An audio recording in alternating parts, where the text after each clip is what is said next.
السلام علیکم ناظرین، میں ہوں آپ کا ہوسٹ علی موسوی اپنے پروگرام ویکینڈ مارننگ کے ساتھ آپ کی خدمت میں حاضر ہوں، اور آج کا پروگرام ہمارا جشن بیسڈ ہوگا اور ہم مبارکباد دیتے چلیں اپنے تمام ناظرین کی خدمت میں جناب زینب سلام اللہ علیہ کی ولادت کی۔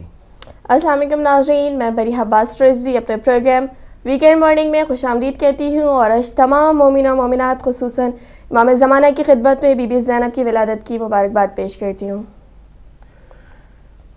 ناظرین، ہم اپنے پروگرام کا باقاعدہ آغاز کرتے ہیں اور چلتے ہیں کلام نور کی طرف۔ سسٹر کلام نور پیش کریں گے۔ بہت شکریہ علی بھائی، ہمارے ساتھ ہے ایک مولا علی کا بہت ہی خوبصورت سا قول۔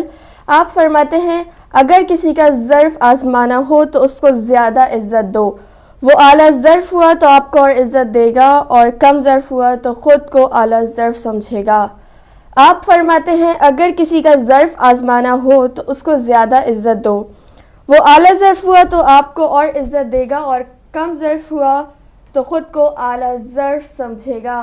بہت ہی خوبصورت مولا فرما رہے ہیں کہ اگر کسی کا ظرف آزمانا ہو تو اس کو زیادہ عزت دو۔ ناظرین، آج کل کے دور میں جس کو عزت دو تو پلٹ کے تو عزت آتی نہیں ہے، وہ آپ کو فوراً ہی منہ پہ ہی بے عزت کر دیتا ہے، تو لہٰذا وہ کہہ رہے ہیں، مولا فرما رہے ہیں کہ کسی کا ظرف آزمانا ہو تو اس کو عزت دو، کیونکہ جب آپ کسی کو عزت دیں گے نا تو وہ بائی نیچر بائی سیرت سب پتہ چل جائے گا کہ ہم نے اس کو عزت دی ہے، تو وہ پلٹ کے ہمیں رسپانس کیا کرتا ہے۔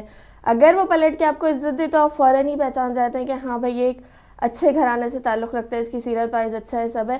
اور اگر وہ آپ کو عزت واپس نہیں دیتا تو اس کا مطلب وہ خود کو اعلیٰ ظرف سمجھتا ہے۔ بہت سے لوگوں میں مغروریت، پراؤڈنس آ جاتی ہے کہ بھائی یہ ہم سے عزت سے بات کر رہے ہیں، تو نخرے میں اڑے ہوئے رہتے ہیں کہ وہ پراپر طریقے سے آپ کو جواب نہیں کرتے۔ تو وہی مولا فرما رہے ہیں کہ اگر کسی کا ظرف آزمانا ہو تو اس کو زیادہ عزت دو۔ تو یہ تھا ہمارا قول معصوم۔ چلتے ہیں علی بھائی کی طرف۔ بہت شکریہ، بہت لاجواب قول آپ نے نکال کے پیش کیا۔ یوں تو مولا علی کے تمام قول جو ہیں وہ تمام معصومین کے تمام ارشادات اپنی جگہ پہ بہت بابصیرت، بہت اہم ہے انسان کی زندگی کے لیے۔ اور میں تو یہ سمجھتا ہوں کہ اگر کوئی انسان اس میں سے ایک قول کو بھی لے کر اپنی زندگی پر امپلیمنٹ کر لے تو اس کی زندگی بدلنا شروع ہو جائے گی۔ اور جیسا کہ سسٹر نے قول پیش کیا، قول معصوم، کہ کسی انسان کو عزت دو تو پھر اس کے ظرف کا پتہ چلتا ہے۔ بعض لوگ سوال کرتے ہیں کہ وہ کیسے، کیا ظرف، کیا، لوگ اتنی ڈیپلی اس میں نہیں جا سکتے، تو میں اس کو تھوڑا سا اس کے اوپر گفتگو کرنا چاہوں گا۔ مطلب ہم اس کو ایک مثال سے پیش کرتا ہوں۔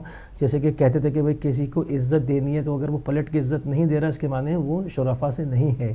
معاملہ اگر ایک آدمی خاندانی شریف ہے اور اس کا سلسلہ نسب جا کے شرفا سے مل رہا ہے اور وہ شریف خاندان کا ہے، تو ظاہری بات اس کے اندر ظرف کے اندر گہرائی ہوگی، اور وہ پلٹ کے عزت کا جواب عزت سے آپ کو دے گا، پلٹ کے آپ سے کبھی بدتمیزی نہیں کرے گا، آپ کی شان میں گستاخی نہیں کرے گا۔ تو یہ معاملہ اس کا ایسے ہے۔ اور اسی طرح کہ آپ اس کو پھر اگر پلٹ لیں تو ظاہری بات ہے اگر ایک آدمی کا سلسلہ نہیں ہے، صحیح ٹھیک نہیں ہے، تو آپ اس کو عزت دیں گے، وہ پلٹ کے آپ کے ساتھ جو ہے وہ بدتمیزی کرے گا۔ آپ جب تک اس سے بدتمیزی نہیں کریں گے وہ آپ سے ہینڈل ہی نہیں ہوگا۔ تو یہ اس میں بہت گہرائی ہے، اور ظاہری بات ہے قول معصوم ایسا تو نہیں کہ آپ سرسری اس سے گزر جائیں، اس کے اندر بہت ہی عمق، اس کے معنی بہت گہرے ہوتے ہیں۔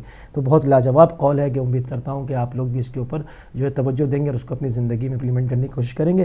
تو ناظرین، ہمارے پاس اب ٹائم ہو جاتا ہے نماز ٹائمنگ کا۔ ہمارا سیگمنٹ اگلا جو ہے نماز ٹائمنگ ہم بتاتے ہیں۔